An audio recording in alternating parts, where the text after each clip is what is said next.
Shalom Yerushalayim, and we want to thank you for joining us on the Olam Shalem tour of Jerusalem.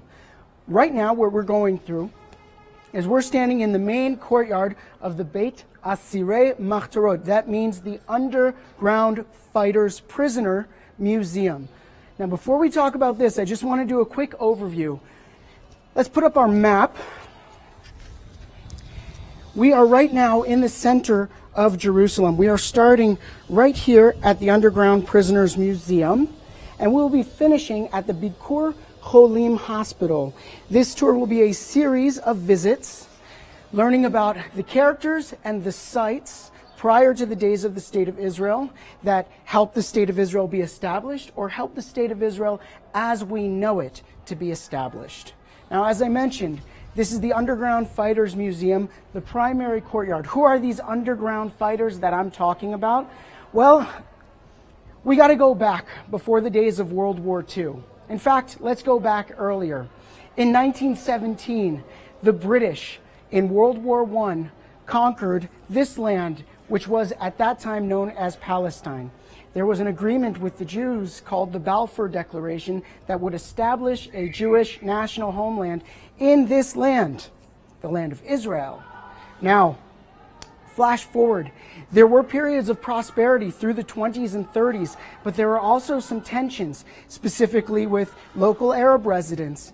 And what really leads into these underground fighters that I'm referring to is the fact that the British were not living up to the Jewish expectations of how this state should be prepared, this land should be prepared for the Jews. So I would say things got at their most hot following 1939's white paper. What is this that I'm talking about? I'm saying from 1936 through 1939, there were Arab riots against the Jews and against the British for allowing Jews to come move to this land. The British, they put out what was called the white paper, which was essentially stopping Jewish immigration into this land. And what did it do? Well, you should know that in 1939, in Europe, the Nazis have been in charge. World War II is breaking out. The Jews need a place to go, and the British are closing the doors. So the underground fighters are committing acts of sabotage to British structure, bombing central command posts of the British, sabotaging railways. And it became a crime that even if you were a Jew caught with a weapon, so much as a weapon, you could face a death sentence. Come with me, I want to show you one of the cells that was in this prison.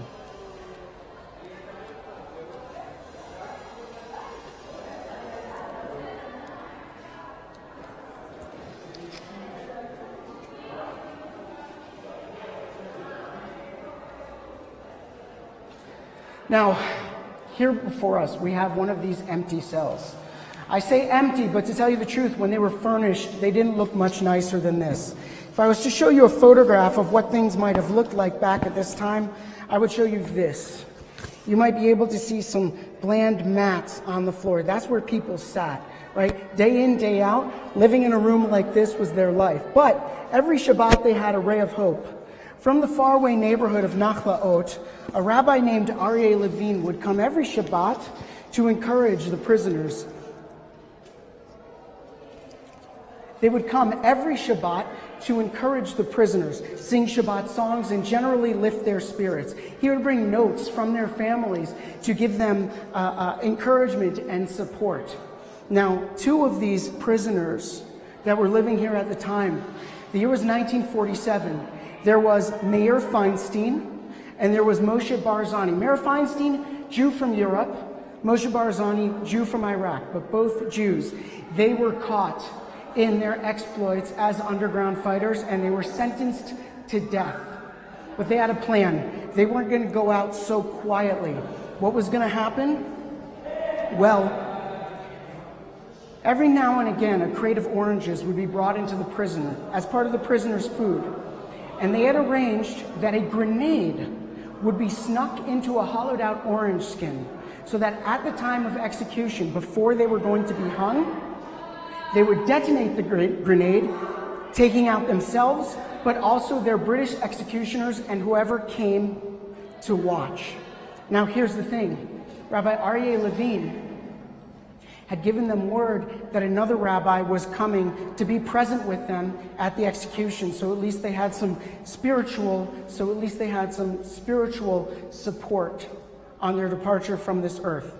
Knowing about this ahead of time, they decided they didn't want to kill the rabbi with themselves and everybody else.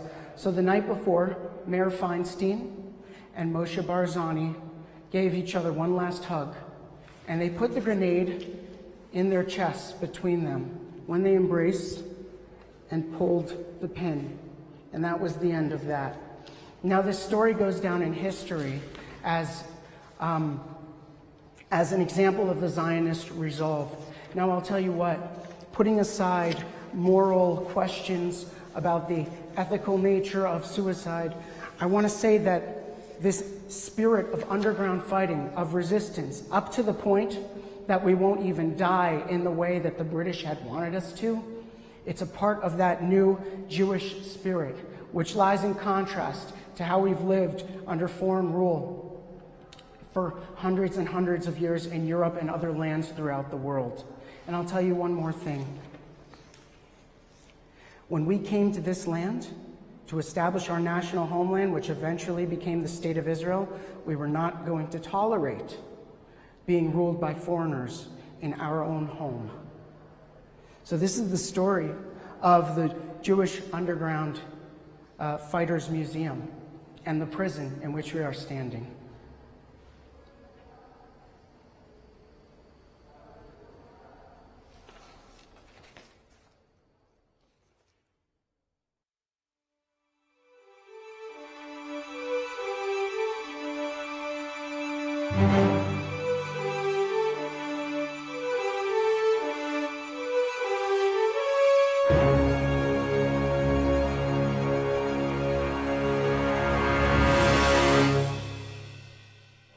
A 100 years ago, Great Britain ruled the land of Israel.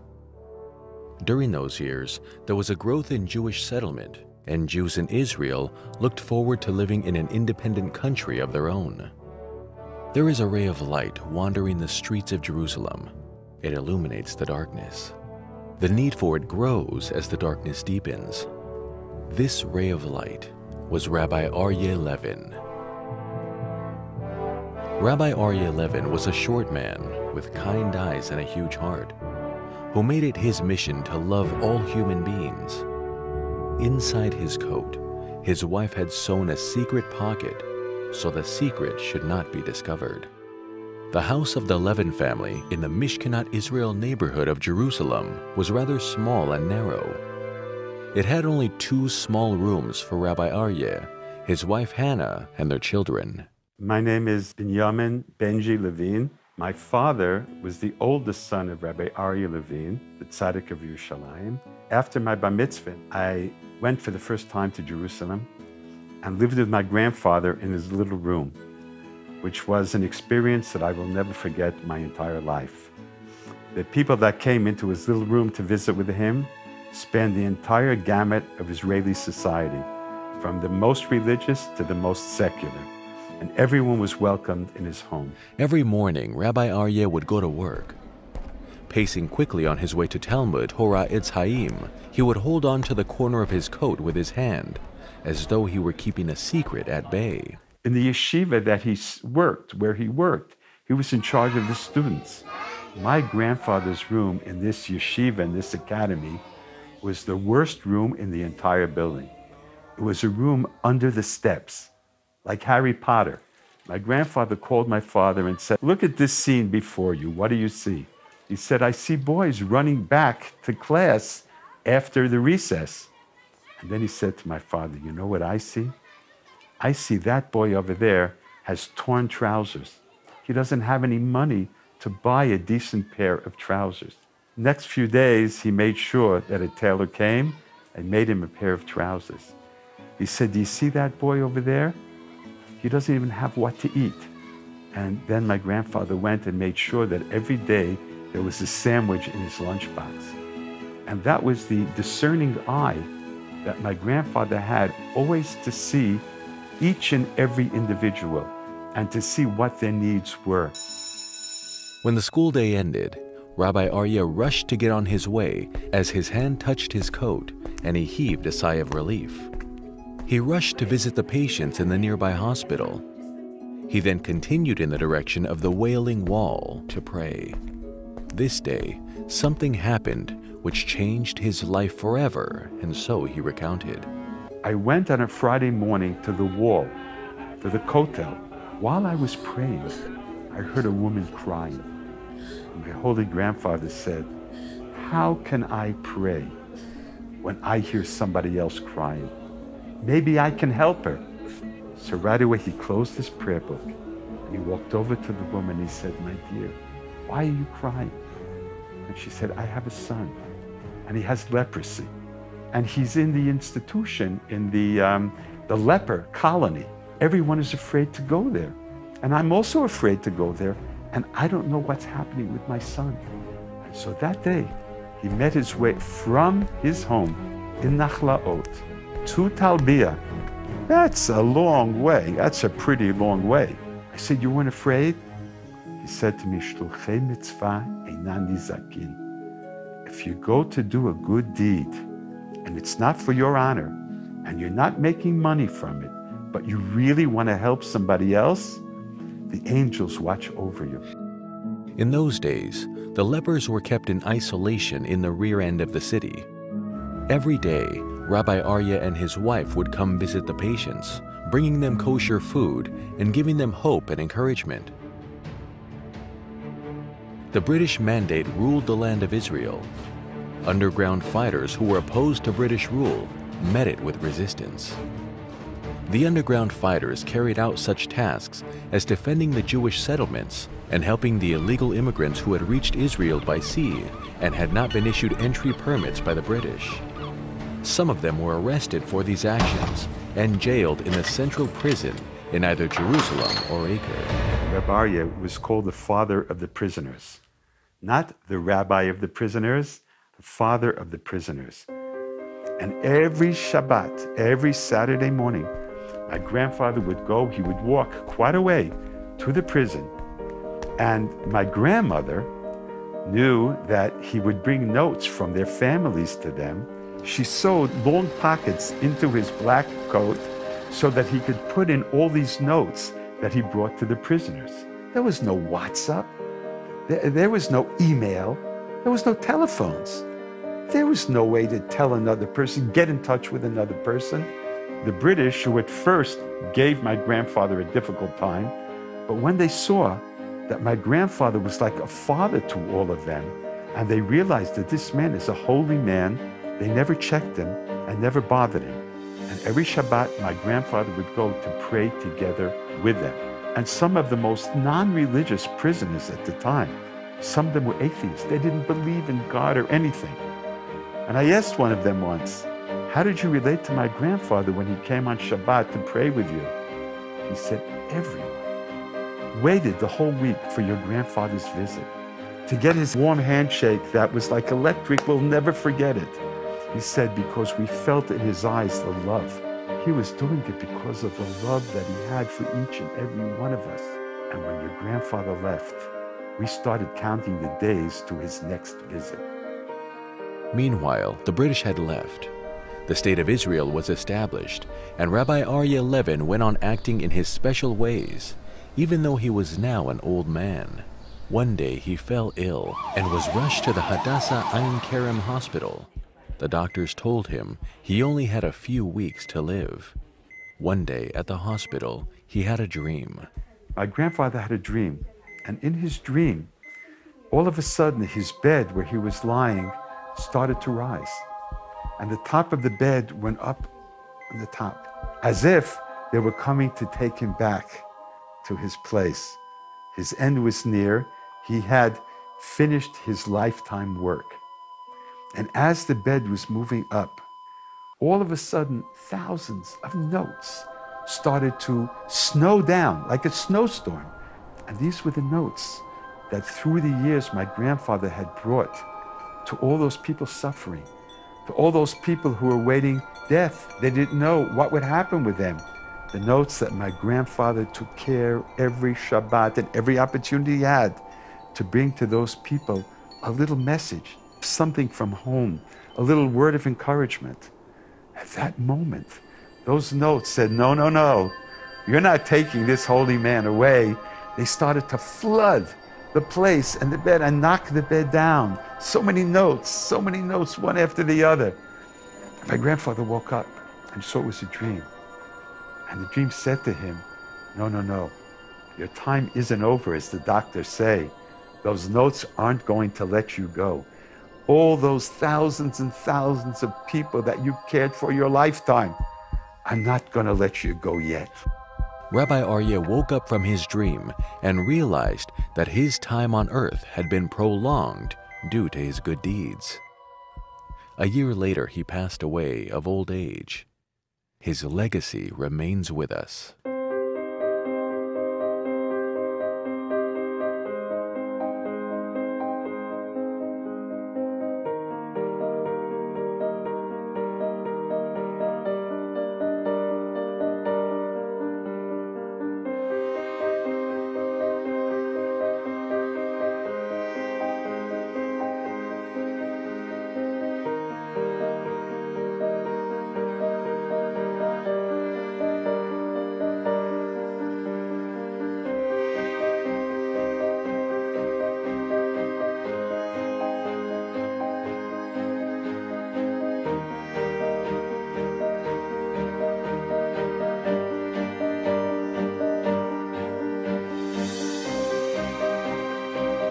And we're back.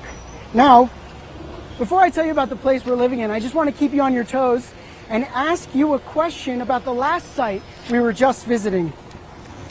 The question is, what is the name of one of the two prisoners who committed suicide in the Underground Fighters Museum?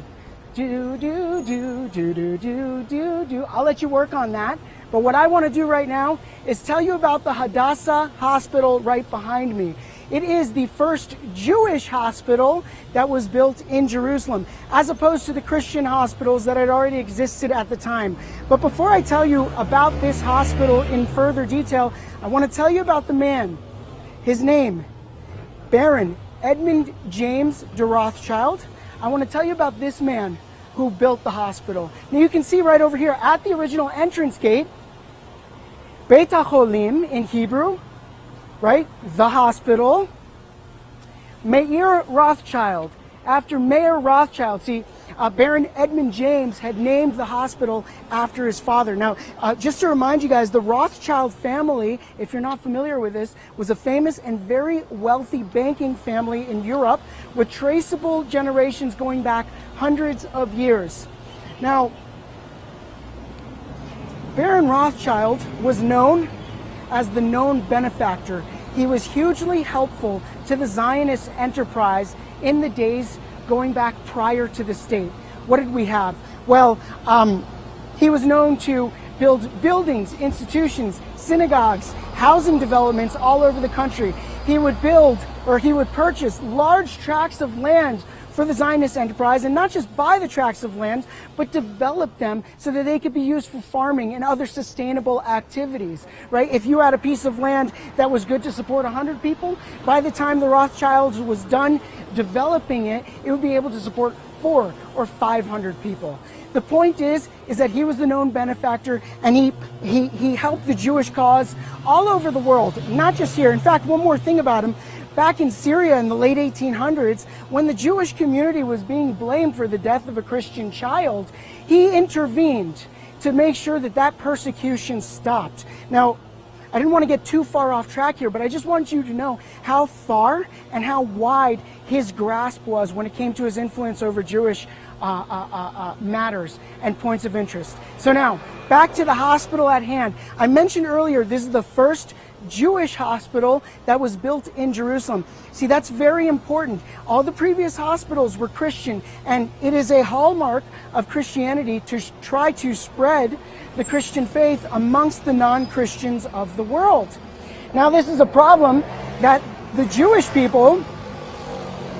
Okay, guys, I just want you to know, this is live broadcast, and so there's a lot of noise. And on one hand, while this might be an interruption for what we're doing here, it's actually a beautiful sign for how vibrant the life of Jerusalem and Israel actually is. Anyhow, back to the hospital. What I was saying was that the Jews were like the prize conversion piece in the Christian tradition. And so this is a threat to our very existence. That's the reason why Edmund James Rothschild had decided to build this hospital. It was started in 1888, and hospital goers were sick. We're dependent on the help of those who would be around us. So if we have a Jewish hospital staff, a Jewish hospital, then surely we would be able to maintain our identities here in our land as Jews. It's a beautiful thing to have a Jewish state, but if we lose our identity as Jews, then it can be just like any other state and just as susceptible to the states that all other states are susceptible to. Anyway, that's another topic, but I'm really proud to say that the establishment now was the Hadassah Hospital. It now acts as the Hadassah Academic College. So for those of you kids who are thinking about what school you want to go to, hey, maybe think about coming to the Hadassah Academic College here. You can learn about careers focused in business or in healthcare or in other science-based fields. Now, before we move to our next site, I'll ask you a question about the things you just learned. What was the name of the person who established this hospital here right behind me? And one last thing, okay? You should know that this was done. All of these efforts, all of these people we're learning about, they were mesort nefesh, right? They were giving them their souls over in their efforts for the people who were coming here to live. So you're going to see a video about these people from a bird's eye view. I'll see you at the next site.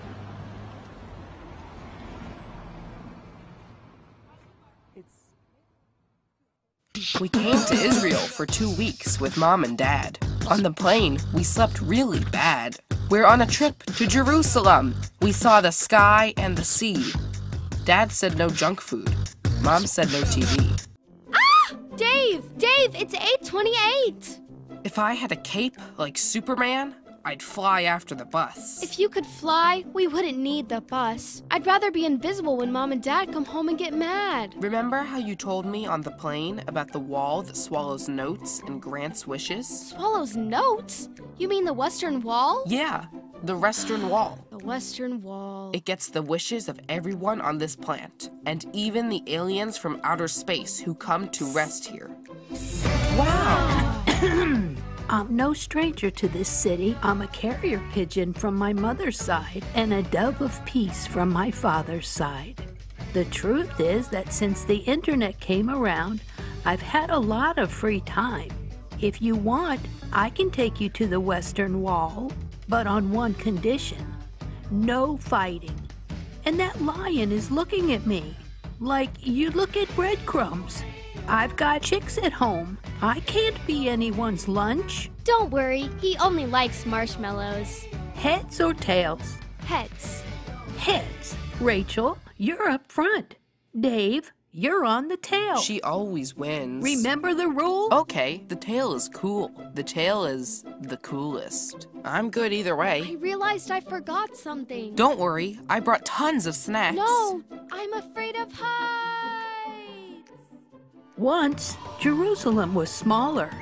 Everyone lived inside those walls. Jews came from all over the world, especially to live here, in the city where the temple once stood. There are stones that have stood here for more than 2,000 years. Many of my cousins were born on these walls. They come close to the Western Wall and see that the space before it is filled with people praying. El Hadar El Arabi. What? The Wailing Wall. That's what my grandmother said the people who lived here used to call it. I asked her, "Grandma, how do plants grow in between the rocks?" She told me, "The tears, Pidgey, the tears water them." For thousands of years, people have come from all over the world to ask for things, and the wall stands and listens. It stands tall, strong. Close your eyes and listen. Thousands of years, the same voices. For years, the Western Wall watched over the Jews, and the Jews watched over it in return. But when there was no choice and it became too crowded within the walls, the people of Jerusalem had to leave the walls and build houses outside, even though they were afraid. Wow! And my grandmother left with them and built our new nest there. Let me show you. This was the first neighborhood outside the walls. It looks like a fortress. Maybe they did that on purpose. Yes, it was built that way to make the people living there feel safe. Rachel and I would like it if you could be our carrier pigeon. Carrier pigeon number 6685, Central Branch, Jaffa Road, at your service. But first, I'll take you home. I can't wait to tell my friends at school. No one will believe A trip you. through the sky on the wings of a dove. And I can't believe I was brave enough. At home, I won't even climb on a chair to reach the cereal. I miss Grammy. Yeah, that's true.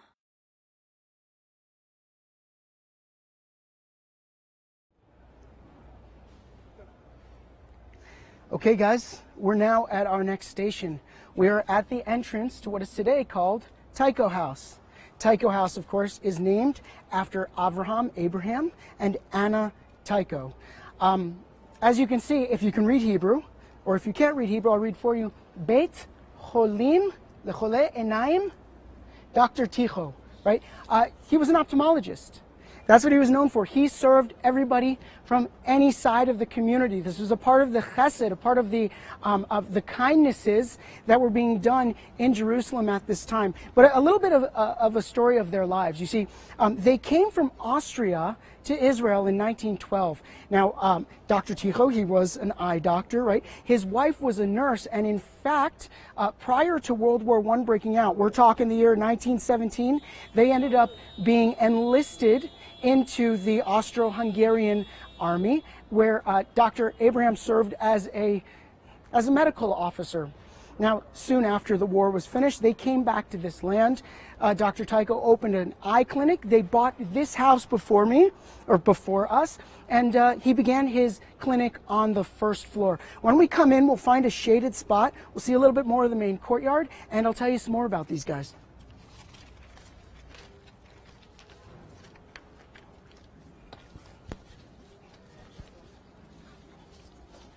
Yeah.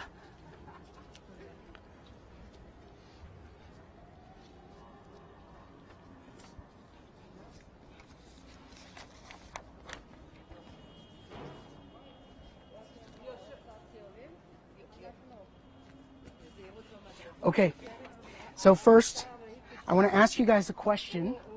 You see, Anna Tycho, or Tycho, depending on whether you're using Hebrew or English, was an artist in these days when they came back to Jerusalem. And she was well known for her drawings of portraits and landscapes of Jerusalem. One of her most famous drawings was of the hills of Judea, covered in olive trees. And what do you know, guys? Olive harvest season is just about to begin. Now, she was an enthusiast, Anna. In fact, let me show you a picture of her. Here is Anna Tycho. Right? She was actually a famous artist until her death in 1980. She had been featured in exhibits all over Israel, but also throughout the world, primarily in the United States. And here's a picture of Anna with her husband. So there she is. He's the doctor, she's the nurse. What do you know? All right. And let me just ask you guys a question, just to make sure you're still paying attention. What medium did Anna Tycho create in? What medium, what kind of artwork did she did? I mentioned this earlier, I might say it again. Now, with reference to her drawings of Jerusalem landscapes with olive trees in the background, I want to say something special. You see, she was an enthusiast of the Zionist movement, of the Jews coming back to their homeland, and ancient Israel as a nation coming back to life. And so the drawings of her olive trees are important. You see, the olive, as a fruit, bears its most precious commodity, the olive oil. How do you get oil from an olive? you press it, you squeeze it, you squeeze it, you squeeze it. And this is a nice metaphor for the Jewish people. Why?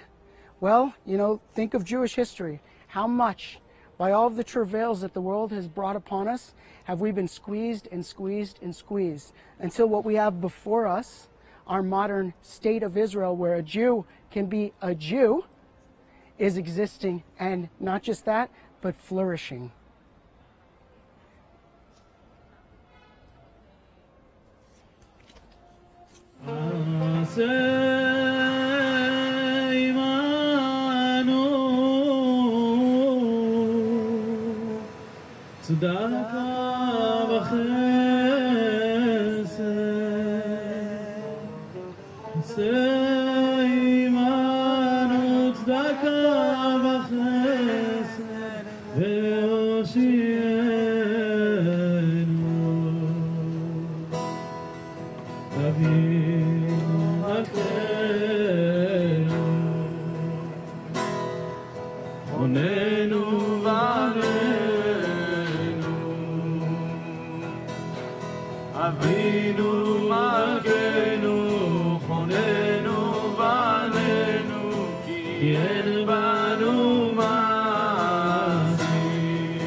Okay, guys, we're now standing in front of the house of Rabbi Yitzchak HaKohen Cook, Isaac the Cohen Cook. Now, who was this rabbi? Well, he was born after a long line of Jewish community leaders in Latvia. That was part of the Russian Empire at the time. Just think northeastern Europe. Okay, he comes to this land eventually in the 1920s, creating the first office of the chief rabbinate of Israel, and he served in that office until the year 1935. All right, so that's the framework of his life. When he was a child, you know, being the son of prominent Jewish community leaders, of course, the school that he was sent to was yeshiva. Yeshiva. It means the entry place, or the place of sitting down. Sitting down, entering for what? Well, of course, for learning the Torah. So he was being prepared from a very young age in yeshiva to be a leader of the Jewish people. And when it came to this land, the land of Israel, he certainly was that when he started his post as the chief rabbi of Jaffa in 1905. But there's more than that. See, he was uniquely sympathetic to the movement of Zionism. Now, okay, we're going to get into the controversy. You see, back then, there was a split between people of the ultra-Orthodox community and people of the secular community. Zionism was a non-religious secular movement. It picked up religious support later on. But in his days, well, here's a picture of the young rabbi right here. And here's a picture of him in his later years in his days, Zionism was very controversial amongst the ultra-Orthodox community from which he most identified. But he believed in it. He believed in it because he saw, even if the builders of Jerusalem and of Zion were secular, he believed that they were making the path for this redemption of the Jewish people. But yet, it wasn't just that. He was active in his support of the Jewish people. I want to show you another photo. Right here, he can be seen photographed with the secular kibbutzniks movement, this secular movement to set up communes all throughout the land of Israel. Quite controversial. Furthermore, there was a modern secular art academy called Bezalel that was being established, and not surprisingly to his character, but surprisingly to the character of the ultra-Orthodox, he supported that school. When asked about why he would support a secular art school when there are so many important things to be done in the land of Zion, he says, you know what? The nation of Israel as a nation is like a little girl waking up from a nap. Yes, there's important things for her, but all she wants when she's first waking up is her booba, is her little doll. So give him the doll. That would be the support of the arts for the Zionist cause. So I already mentioned a college, Hadassah Academic College, for you guys if you're thinking about business or science-based activities when you go to college. If you're interested in the arts, go to the Bezalel Academy, or at least consider it for a life in Jerusalem. Really cool. Now, more on this unique character in Jewish history. In his house, he had guests from all over the spectrum. He had political leaders, he had scientists, he had poor builders. Man, there's two stories I could tell you. First, he had Albert Einstein in his office telling him about the theory of relativity. Now, for those of you who are unfamiliar with it, you'll learn about it more in depth in school, but relativity means that depending on where you are in space, compared to other items in space, time travels at different rates. And Rav Kook was able to actually connect that to teachings of the Kabbalah, the Jewish mysticisms, which spoke about different rooms in which time passed at different rates.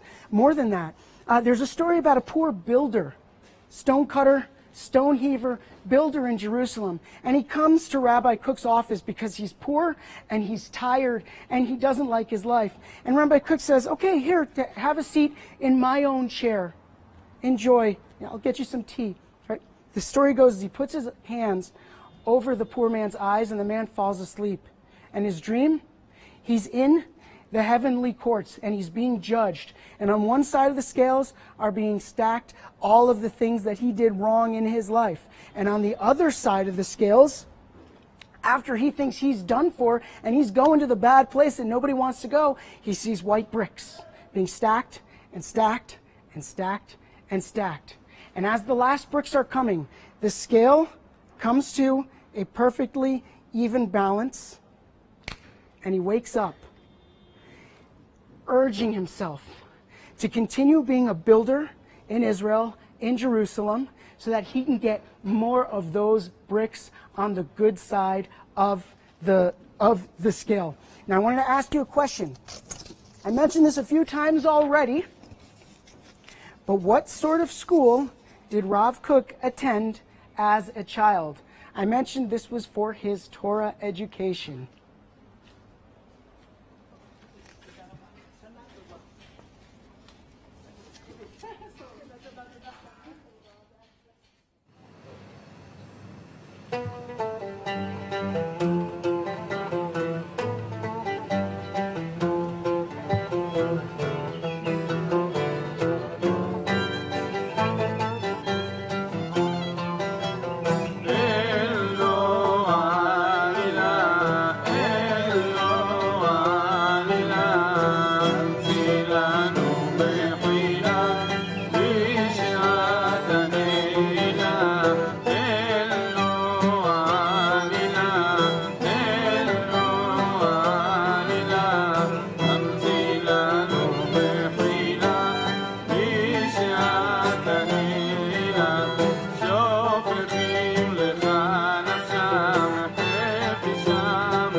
Yeah, over there.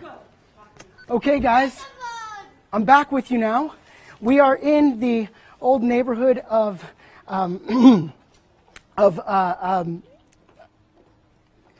Live TV, guys. You blank sometimes. It's okay. It's one of the ultra-Orthodox neighborhoods. Why am I blanking on this, guys?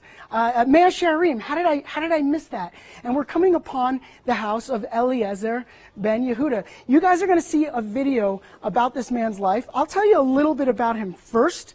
And really what I want to focus on is his son, Ben Sion, who changed his name to Itamar ben Avi here in the land of Israel. Okay. But first, let's go over where we've been so far.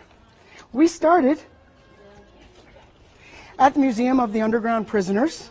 Okay, we made our way to the Hadassah Academic College. Then from there, we went to Tico House, where we learned about Anna and Abraham Tico, the eye doctor and the artist. Well, Abraham was the eye doctor, Anna the artist. We went to the house of Rav Kook, the ultra-Orthodox rabbi who supported the Zionist movement. And now we are right over here at the house of Eliezer ben Yehuda. Now, back to the story of this man. Eliezer ben Yehuda grew up also in the former Russian Empire. He was a religious man growing up, and he was somewhat of a prodigy, a really intelligent youth, having had mastery over the written Torah and over the Mishnah and over large parts of the Talmud as well. When he came to this land in the year 1881, he decided that it was very important that the Zionist enterprise should be using Hebrew as the native tongue of the reborn nation of Israel. And so, when his son, Ben Sion, son of Zion is what that name means, Zion being Jerusalem or the land of Israel. When his son, Ben Sion, was born in the year 1882, he did not allow Ben Sion to hear any other language but Hebrew being spoken in his house for the formative years of his childhood. He once castigated his wife for singing a Russian lullaby to her own baby boy, to his own son. So that's how serious this man was. We talked about this mesirut nefesh, this giving over of one's soul to a practice. Man, when you raise your son in a multilingual world to only speak one language, Hebrew, to ensure that Hebrew will have a foothold in the minds of the people who are to come in the next generations, man, that is mesirut nefesh. That is giving one's soul over to one's work. Now, I want to tell you a little bit about his son. Ben Sion was the first native-born Hebrew speaker. As I said before, this was the language he grew up on. This was the language he knew. To tell you a little bit more about that, I'll say, yes, he did learn other language later in his days. Back at age 19, he had to go to Europe for his schooling, and 8 years later, he ended up coming back to the land of Israel to become a journalist and founder of the newspaper Doar Yisrael, Daily Mail. More on that. You see, in his youth, when he was coming into his own, Ben Sion decided he was going to change his name. His name was Itamar ben Avi. Itamar being the name that his mother wanted to name him when he was born. And Ben Avi was actually a tribute to his father. Ben meaning son, but Avi, the first letters Aleph, Bet, and Yud, or A, B, and I, or Y, standing for Eliezer ben Yehuda. Okay? Itamar, the son of Eliezer ben Yehuda. That was his name. So while he might have changed his name, it might have been taken as an insult, so to speak, to his father's wishes for his name, he still paid homage to his father's. Now, when he came back from Europe and started his newspaper, he also took a wife and had 3 children, 3 daughters. And in fact, 2 of those daughters ended up becoming leaders of the use of Hebrew language, in the sense that they ended up becoming radio broadcasters as well. So this is like the 3rd generation of the Ben Yehuda family that was, again guys, the interruptions of noise are good signs of the vibrant living of the modern state of Israel. I'm glad we have it. It's a blessing for the amount of life that is taking place Everybody's focused on business. You got to get from where you got to get to where you got to go. And so with the work of Eliezer ben Yehuda and his son Itamar and their children as well, the Hebrew language in the state of Israel got to go where it needed to go. And to tell you what, you know, I'm a native English speaker. I'm originally from South Florida, right? I go out in the streets. I have to speak Hebrew. There's no way around it really in this country if you want to be successful. But it's a wonderful thing that in our modern living, we can be connected to our ancient heritage from 3,000 plus years of Hebrew being used. You know, they say there are three things that make a nation. 1, common language. 2, national homeland. And 3, a shared culture. Well, I'll tell you what. The Zionist enterprise was amazing in that, 1, we repatriated our ancestral homeland. 2, we revived, with the work of Eliezer and Itamar ben Yehuda, we revived the Hebrew language. And 3, well, when it comes to our shared cultural experience, we always had Judaism, but now that we're back in this land, we are forging even more shared and common grounds with which to live out our Jewish and Israeli national experience. Now more, I want to ask a question from what I had been talking about this whole time. What was Eliezer ben Yehuda's oldest son's name? That is the name that he changed from his original name. What was that name? Work on that, guys, and I will see you at the next site.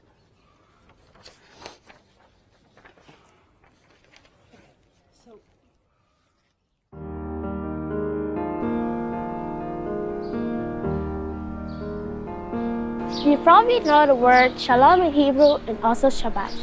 But did you know that for 2,000 years, Hebrew was an old language? It was spoken only in prayers and in Torah. Do you want to know when it changed?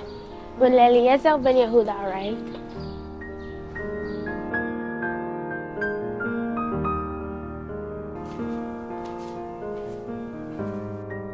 What a special man.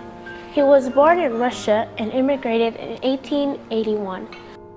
And here in this house, he lived with his family. In the surrounding neighborhood, everyone spoke Yiddish, but he decided that at home, they would only speak Hebrew.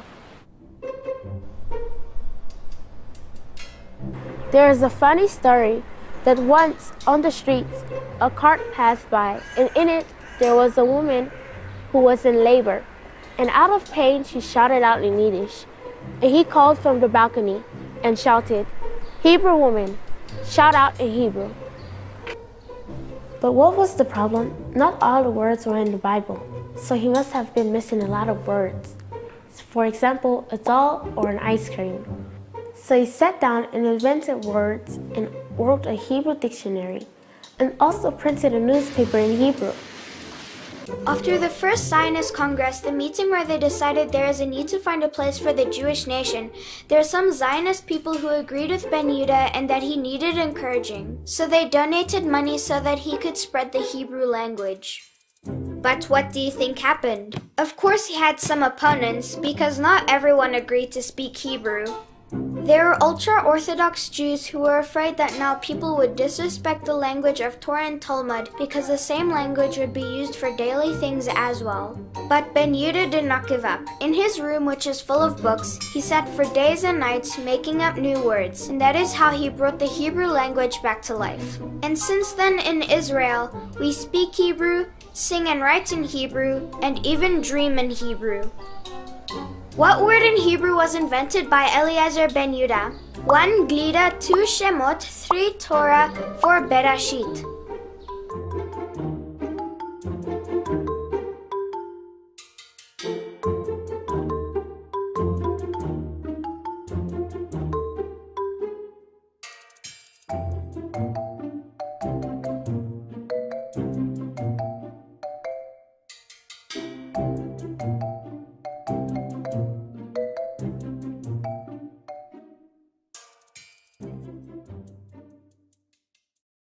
Okay, guys, we're now on our way. We're about to arrive at the house of Helena Kagan.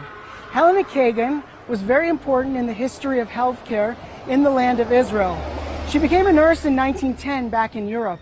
In 1914, she came to Israel, to Jerusalem. And where did she live? Well, right here. We're now at the entrance to her home. What she is known for is that she wasn't actually able to get a nursing license from the Ottoman Turkish government when she came here in 1914. So it was in front of her home that she opened up a school for both Jews and Arabs to learn nursing. Now in 1916, after the outbreak of cholera and after the expulsion of the last doctors in Jerusalem by the Ottoman government, these were crazy times. This is right before, well, this is during World War I. So a lot of fears about who's aligned with who, right? But she was granted medical license and she became the first pediatrician in the land of Israel. She worked with numerous organizations in the Old City, out of the Old City. She worked a lot with the Hadassah organization. But in 1927, what she ended up doing was starting an orphanage and also a care shelters for poor mothers who were also unable to nurse. And the organization she began was the startup of what is today known as Tipat Chalav. Now let me just show you a few pictures of Helena. Here she is as a youth. Here she is in later years.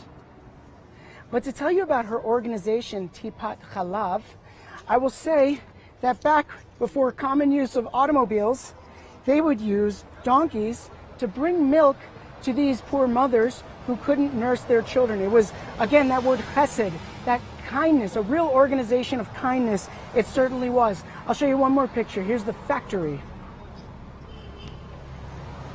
This right here, the factory in which they were preparing all of these bottles of milk for all of the people who were to be beneficiaries of the organization. Now, I want to tell you a little bit more about Tipat Chalav. The organization is still active today. Thank God. About a month ago, my wife just gave birth to our third child. And yesterday, she brought that child to Tipat Chalav.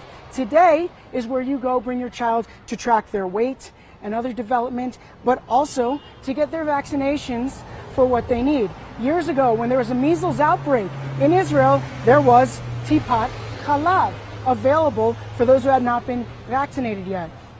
Care, chesed, healthcare for the children, and healthcare which is beneficial to all of the residents of Jerusalem and Israel.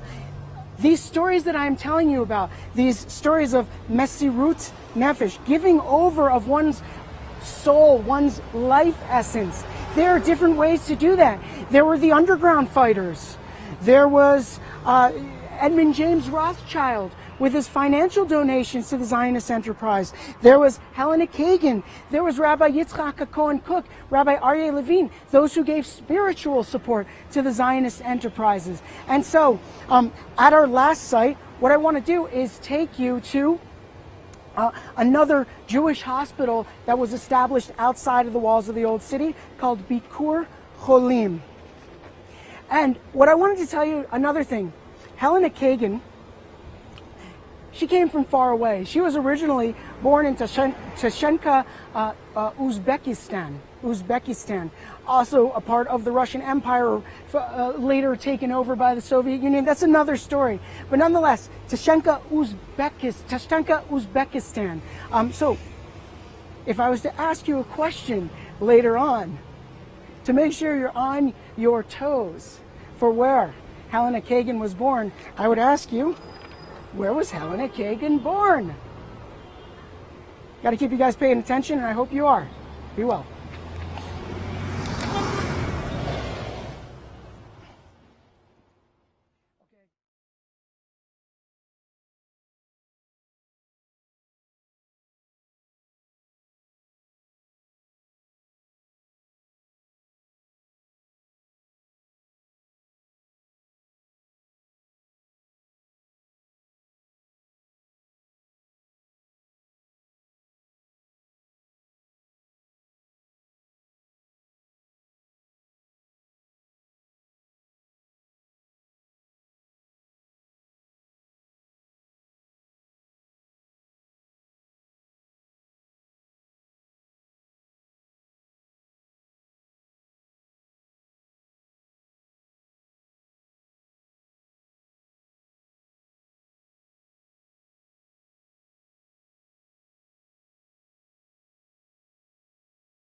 Okay, guys, we're at our final stop, the Bikur Cholim Hospital.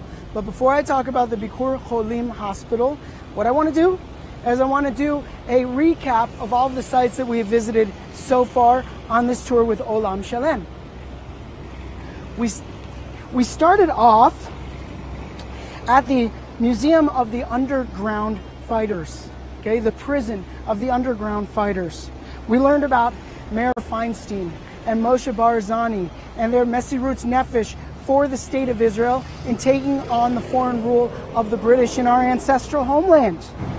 From there, we went to the Hadassah Hospital that was established by Baron Edmund James de Rothschild as the site of a Jewish hospital located outside the walls of the Old City.